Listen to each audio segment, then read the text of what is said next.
Hello everyone, and welcome to the Resit of my vlog, in which I will present you a case study about an athlete that uh, plays in the football team I'm working in. The athlete I'm about to talk about is a professional football player playing as a right back or right midfielder with 28 years old and with a body composition of 9.2% of body fat. He joined our team 2 seasons ago with no background of strength training.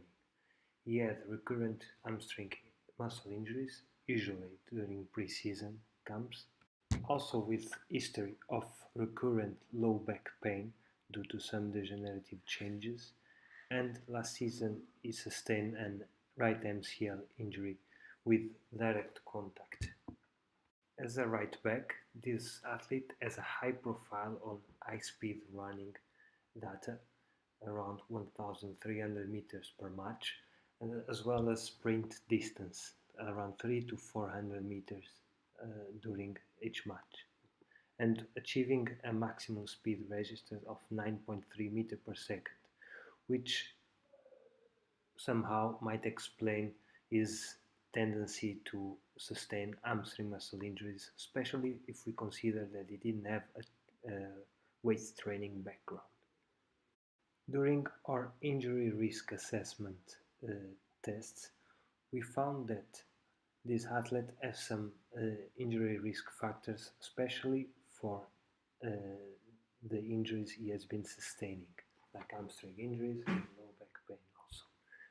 When testing for maximum strength with dynamometers, both the isokinetic dynamometer for the knee and the manual dynamometer for the hip and groin muscles, it was possible to realize that this athlete has a decreased bilateral hamstring quadriceps functional ratio below what the recommended 1.2, which means that he has the lack of eccentric strength on the hamstrings.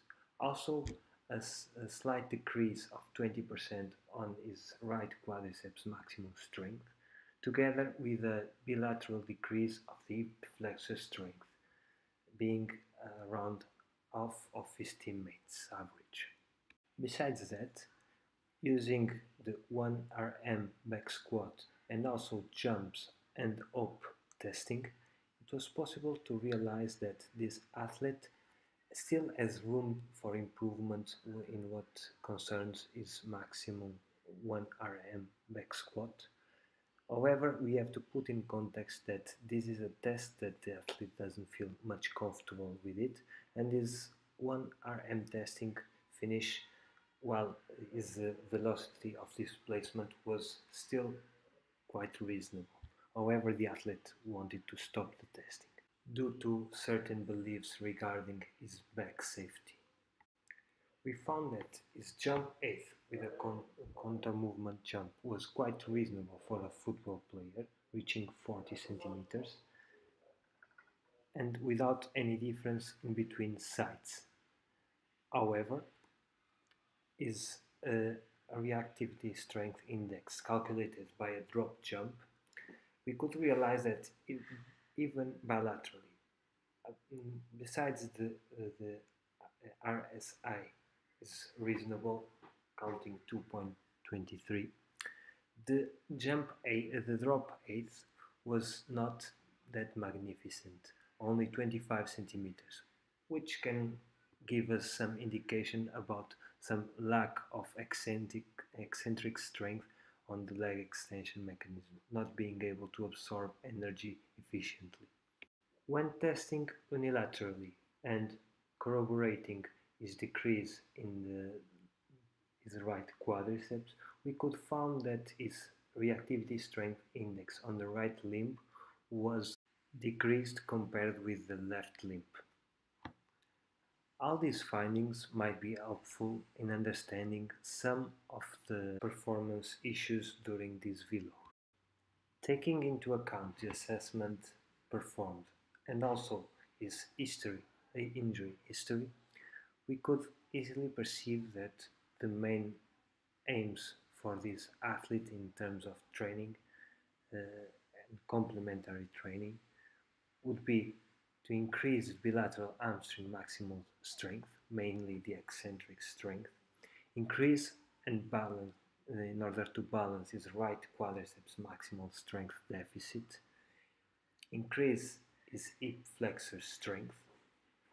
We could realize that they have still room to improve his leg extension maximal strength, as well as increase his right limb reactivity strength. Also attending to his past low back pain history, it would be also wiser to maintain his core stability and strength and maintain also a lower limb and trunk mobility. As said before, this athlete 2 years before didn't have any history of training. So our main concern in terms of training are the hamstrings and the low back. We started a weekly strength program and high-speed running load monitoring. That is done. The strength program is done according to the days we have available for the match, and could go to 1 to 2 times upper body routine, none to 1 time power strength program with low loads and high velocity, also none to 1 time maximal strength program to the legs, depending on the time we have the match. The core strengthening program is embedded on the other leg and upper body programs. This athlete has done with us 2 rehabilitations of 2 grade 2 muscle injuries in the hamstrings, in the biceps femoris, when at the time he was injured during the national team camps, usually during pre-season. Besides that, he had also an MCL injury on the right knee. Right now, I will identify an exercise where the athlete is deficient due to a skill. That will be the Romanian deadlift. As you can see, the athlete isn't stabilizing properly the back, also not using properly the hips, neither stabilizing properly the scapula that are rotated, showing an inability to stabilize the lumbar, thoracic, and shoulder blades, and also inadequate use of the hips. These problems might come either from a capacity issue or a skill issue, where the athlete might have a lack of understanding on how to perform the movement. As a capacity issue might have a decreased posterior chain strength or flexibility. As a requirement to perform RDL, the athlete should be able to perform a straight leg raising. Here we can see that both on right and left limbs, the athlete is able to perform a correct straight leg raising. A stick on the back was used in order to try to teach the athlete how to stabilize the spine during the RDL. After a few repetitions and realizing that the athlete was performing well, we confirmed that the deficiency of the athlete during the RDL was due to a skill issue rather than a capacity issue, because now he was able to perform it correctly. Up next, I'm going to use the goblet squat to show you an exercise where the athlete is deficient due to a capacity. During the exercise, on the lateral view, everything seems smooth and correct. However, on the posterior view, we can realize that the athlete is making a transfer or a lateral shift to the load to the left side. That can be clearly seen on this image. With this finding, we hypothesize that the athlete might have this deficiency due to a skill or a capacity issue, in which the capacity issue would be a decrease in the right leg extension strength. A capacity issue was highly suspicious taking in consideration the previous assessment.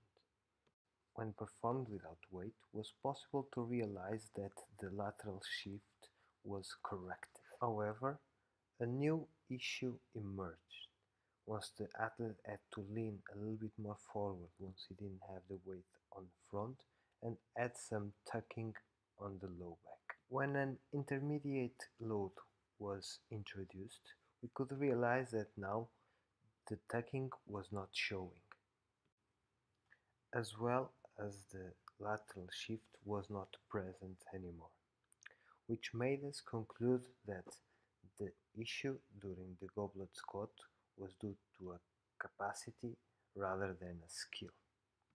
In other words, was due to the lack of the right leg extension strength. For the critical assessment of a weight room activity, a split squat was chosen for this athlete.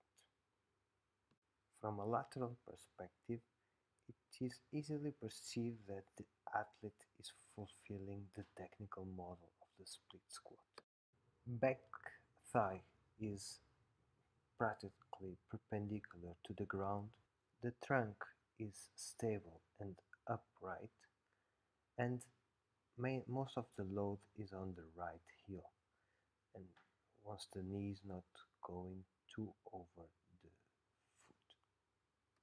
From the anterior perspective, it is possible to realize that the hip, knee, and foot on both sides have good alignment, as well as the shoulders are well aligned with the horizontal plane as well. All those characteristics make us think that we have here an appropriate technical model for the split squat. To continue with the critical assessments, we will now analyze the athlete performing a maximum speed running during a 70-meter sprint. As you see the athlete sprinting at his maximum speed, you can see some of the issues that we are going to talk about. At first, his foot strike is way too far from his center of mass, as well as his knee is not crossing the knee of the standing leg. Besides having a good shin position during the knee drive, has some issues regarding the triple extension during push-off, as well as a decreased hip flexion during late swing that might have implications in the leg recovery. Taking in consideration this kinematic analysis, we hypothesize that we could have some capacities issues related to strength deficits or mobility.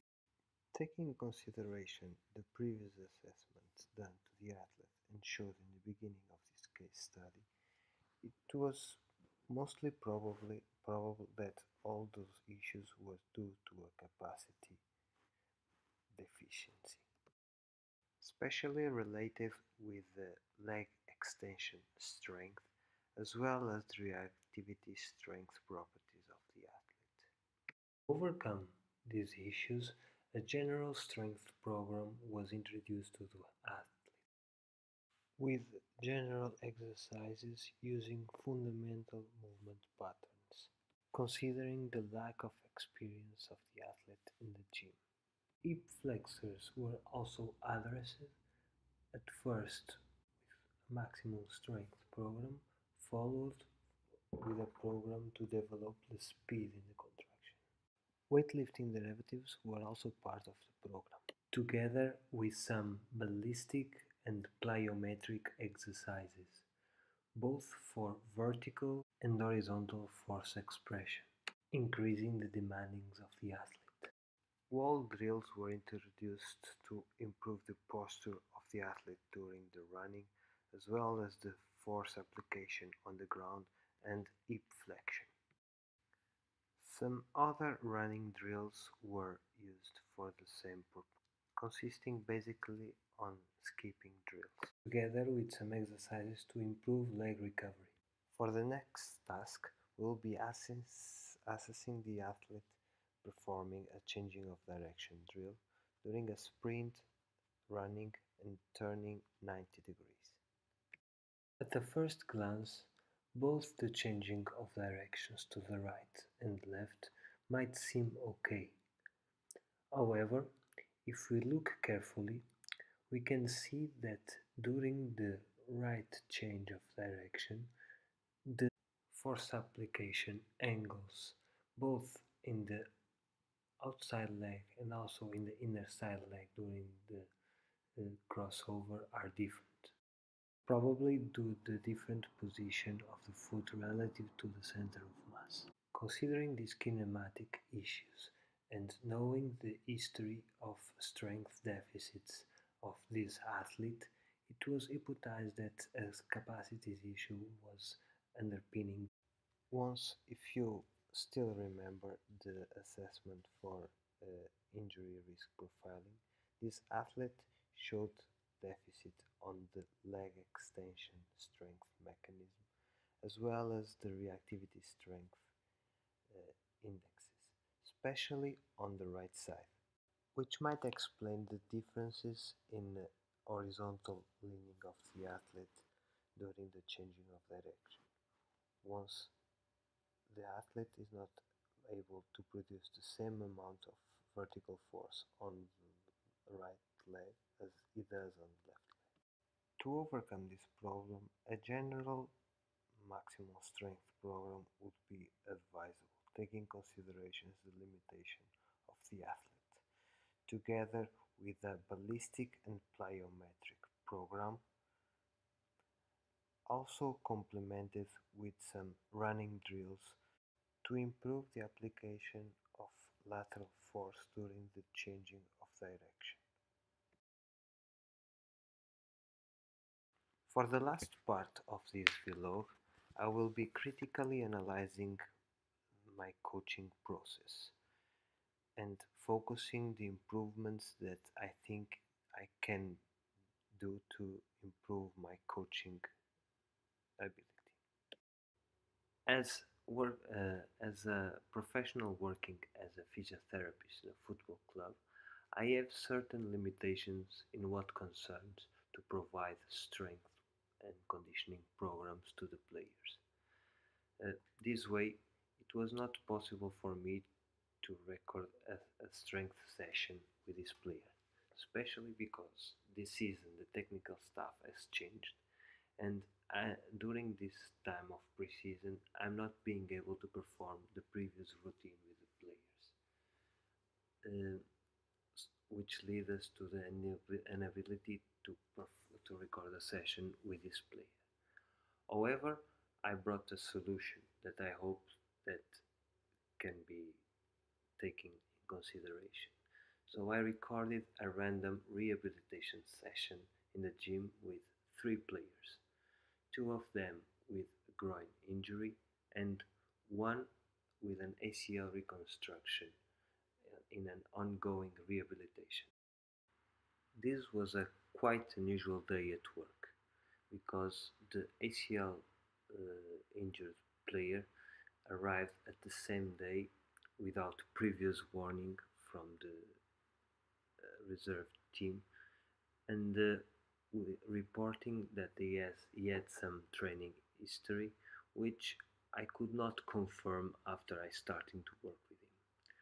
This led me to take a lot take a lot of my attention focused to him during the session and in some way to neglect a little bit the other two players.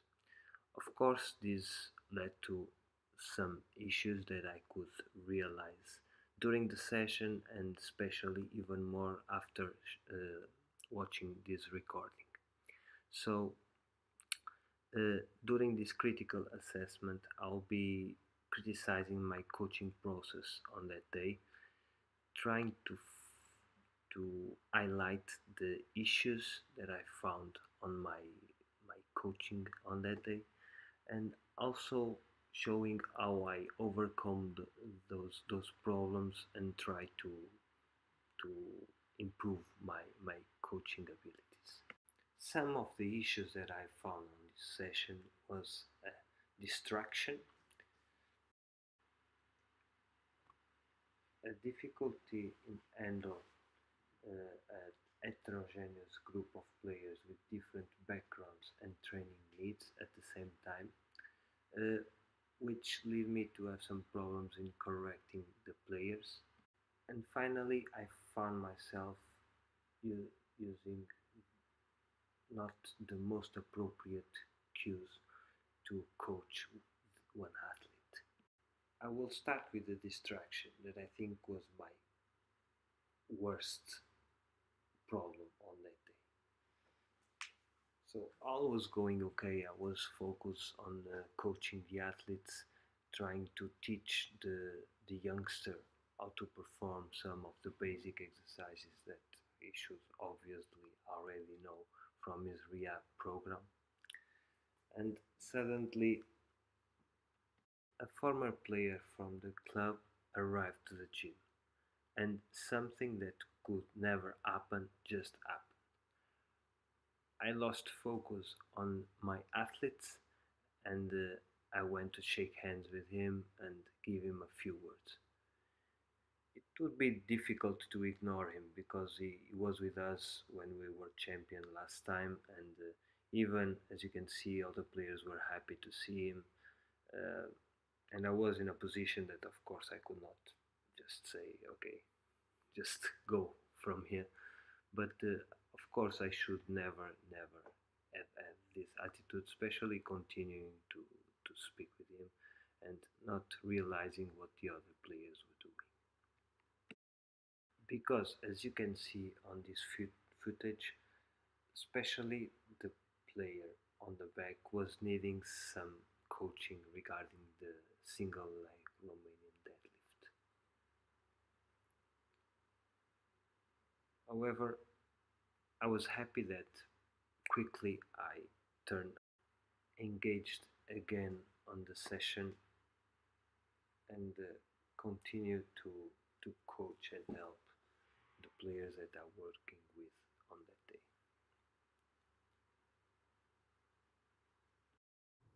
For the next part, I will critically analyze how difficult it was to handle properly this heterogeneous group in terms of training background and also training needs. Once considering that they were all under rehabilitation and all of them don't have a huge training background, it was difficult to be on top of all of them and give them all the help they were needing to perform correctly the exercises. As you can see on the footage, the player on the right was having some serious difficulties even to handle the most simple exercises. So I had to focus most of my attention during this session on him, especially considering that he has an ACL reconstruction, and the outcome of the rehabilitation will be tremendously dependent on how well he performed the exercises that he should do to improve his strength. As you can see, while I was coaching the younger athlete, the other two athletes were performing wall drill. The athlete on the left is, until now, everything was going okay. The athlete was performing the wall drill in a nice way. However, when they change positions, all the things that should not happen just happen. And the athlete started to perform wrongly the exercise.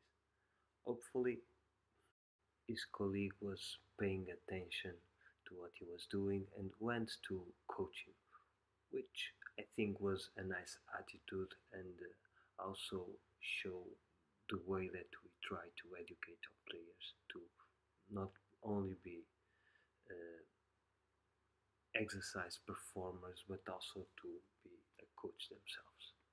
To overcome this problem, on the following days I just split the two groin injuries from the ACL injury, so I could work more closely to them and help them in all the exercises they were doing. During this session, I was able to correct them and to get more of them, fortunately.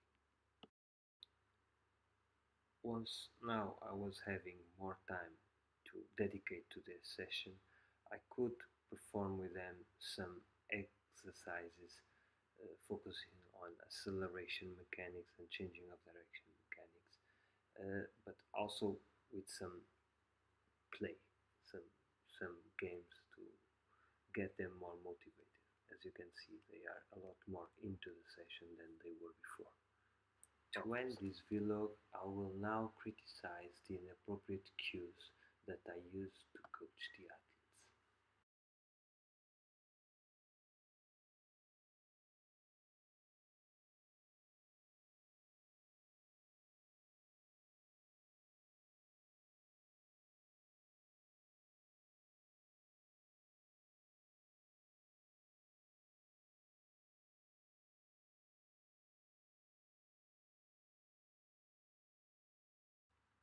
Instead of pushing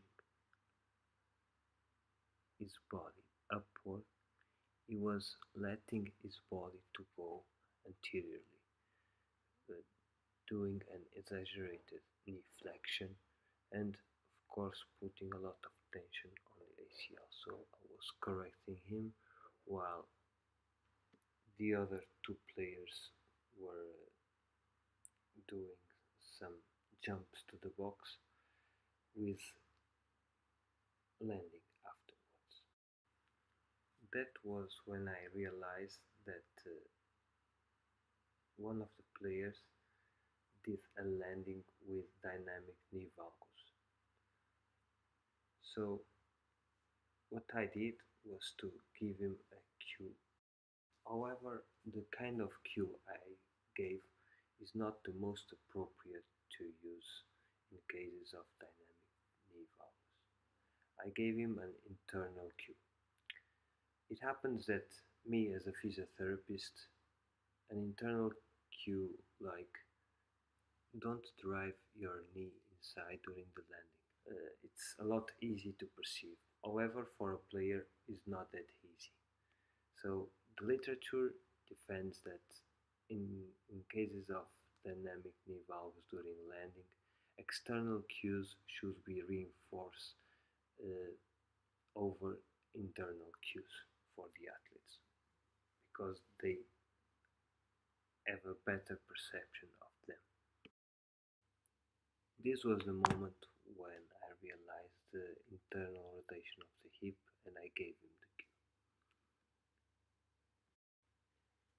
As you can see on the image, the knee is with a considerable dynamic knee valgus and the center of body mass is passing laterally to the knee, which can create some problems on the ACL. After realizing my mistake, in the next following session, I changed the kind of cues and strategies and used two cones so they could align their hip, knee, and foot according to the cone, which kinda helped Majid to perform a correct landing in terms of knee valgus. Going back to the issues during the split squat of the younger athlete, I used a constraint to avoid him to go with the knee too further. He performed during this day. He performed the split squat all the time with this constraint, which led me happy on the following session when I realized that this cue, this constraint was enough to improve his movement pattern during the split squat. And this is the end of my vlog Resit. I hope you enjoy it and that it could create some added value to your knowledge. Uh, I'm looking forward to hear some of your comments and your critics regarding this vlog. Thank you very much for watching and hopefully I will have some other tips from you to improve my coaching and also my critical analysis. ability.